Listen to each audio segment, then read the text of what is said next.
Hey, what's up, man, players? Madden Talk 24/7 here with part 1 of my Joe Gibbs scheme out of the single back bunch right freeze formation. We always come out in the halfback blast.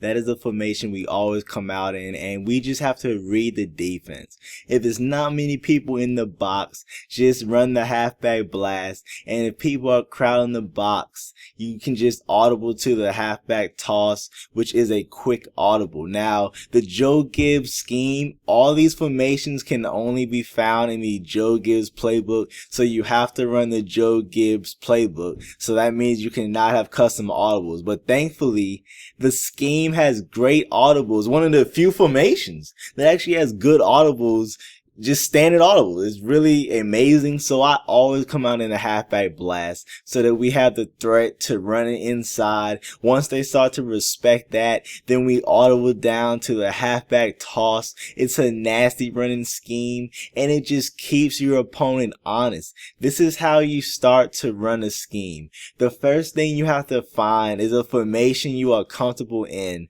Then you have to find a formation you can run and pass the ball out of. There you see, the halfback blast is very versatile. Now this is what I like to do. I like to break the huddle and reset the play as soon as I come out the huddle. That allows me to get to the line about 2 to 3 seconds faster. So as soon as I come out to the line, as soon as I break the huddle, I reset the play real fast. That allows them to quickly run up to the line and hike the ball very fast in about 3 to 4 seconds. And I like to run no huddle with this scheme. Run no huddle, running the halfback blast. Then next thing I know, quick audible to the toss. So they're moving everybody on the left side of the field to stop the blast. Next thing you know, we're running it to the right side, running the toss. Now, you can even motion over Haywood Bay, or not not just Haywood Bay, but you can motion people over into the line for better blocking. But this is a great run. I'm not gonna lie to you, this run is very great. It has great blocking. You can bounce it to the outside even still, so it's very versatile. But here is what I was talking about. I like to come out in the blast, then I like to no huddle and run the toss. It always catches them off guard. You do not need a super fast running back to run the toss. I run the toss with Green Ellis, with Trent Richardson. I mean, it really does not matter. Here you see running it with a speed demon, LaShawn McCoy, able to get to the outside for what, a 83-yard touchdown run. I'm talking about this scheme. We're only breaking down the runs. This is only the first part, breaking down the runs. Here I am with Bernard, putting on the moves, making people miss on the sideline. And this is just, as I said, the first part of the scheme. Haven't even started to break down the passing. There you see the halfback blast, 80-yard run. He ends up catching him at the 27-yard line. But as I say, you can bounce this run to the outside, to the inside. You can even cut this run to the right side of the field. Here you see what I was talking about. I like to run the blast, then no huddle, and then run the toss. Completely catches the defense off guard. But as I said, you always come out in the blast, because then that gives you the full capabilities of this formation. You always have the blast you can audible to, you have the toss you can audible to, and then you have the 2 passing plays that I like to audible to also. So no need for any, just no need, man. No need for any more audibles, any more plays. But this is the third play I like to run. The play is called slot cross. This play is nasty. I'm talking about very nasty. I like to streak wide, then I put my running back on a block and release route, and that's the route that makes this whole formation, whole scheme work.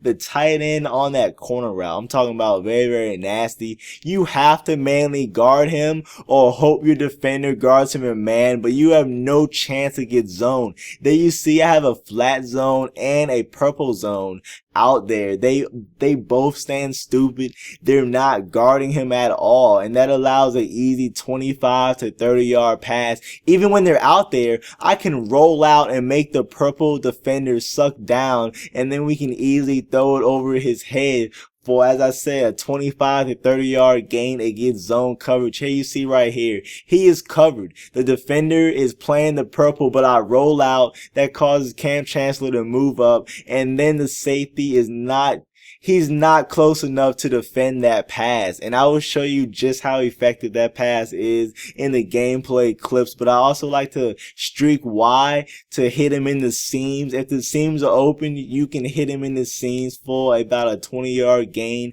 I leave X on his in route. This in route beats man and zone coverage, so I like to leave him on that in route. It's a nice zone flood, and he gets open in the middle of the field. Then I like to leave Sanu on his drag route, just because sometimes the drag route gets open against man coverage. They might bump into one another, and then you can hit him on the drag. But as you see right there, wide open against the zone on that in route, so I like to keep him on that in route. Put someone with great route running on that route right there. As you see, wide open in the middle of the zone for about a 15 to 20 yard gain. But this is my primary passing play. I was just talking to a dude. He said, so wait, you only use about 3 to 4 plays and beating people? I'm like, yeah, man, you know, it's all about running the scheme effectively. It's all about making your opponent do what they don't want to do.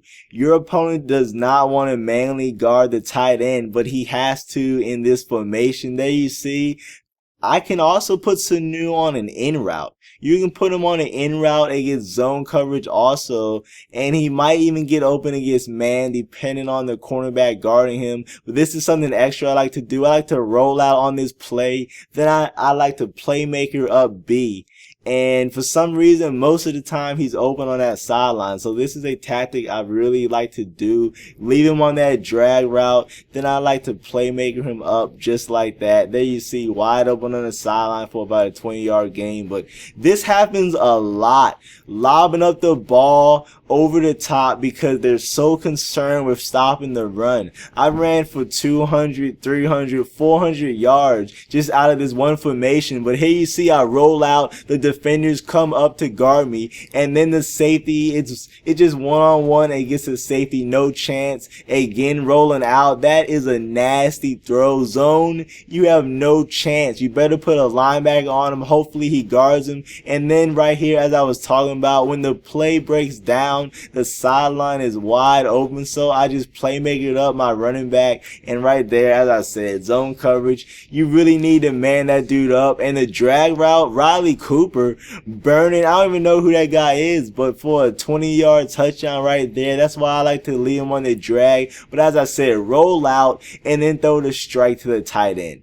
Very, very effective. Very, very, you know, it's almost unstoppable. I'm serious. Like, it's zone coverage. It reminds me of my A-swing scheme on that post route where or the tight end, where it's almost as unguardable. It's actually a better route than that route against zone. Against man, you might be able to guard it. Then right here, you know, he's on an in route, I believe, or a drag, and you can just playmaker them upfield.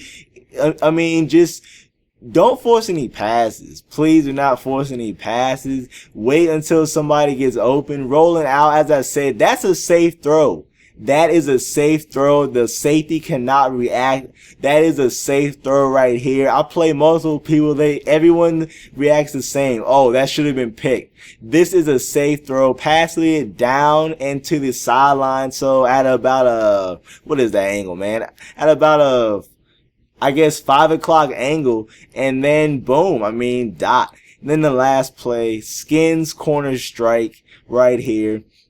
Really, the only adjustment I make is I really streak Y. That's the only adjustment that I make on this play. This play, I like to use it against zone and man coverage right here. The corner routes, they aren't the best corner routes against man coverage. Sometimes they get open, sometimes they don't.